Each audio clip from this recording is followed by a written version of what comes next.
অসমীয়া সংগীত জগতৰ এটা অতি চিনাকি গীত মহম্মদ ৰফিয়ে গোৱা অসমীয়া চোতালতে গীতটো আমি কেনেকৈ বজাম কীবৰ্ডত মই অকণমান দেখাবলৈ লৈছোঁ।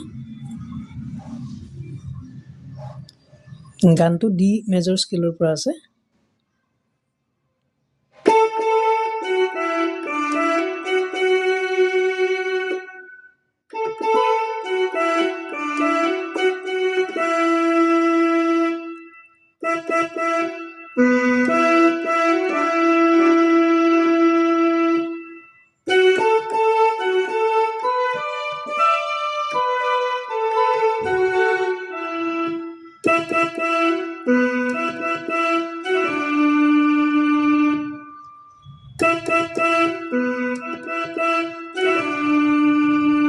আকৌ এবাৰ দেখাইছোঁ।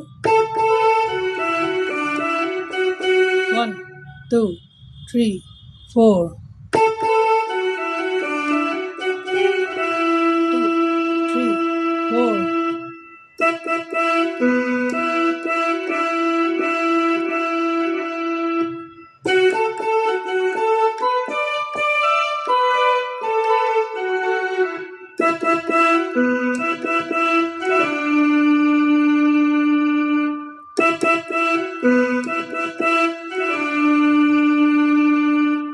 এতিয়া অন্তৰাটো আহিব।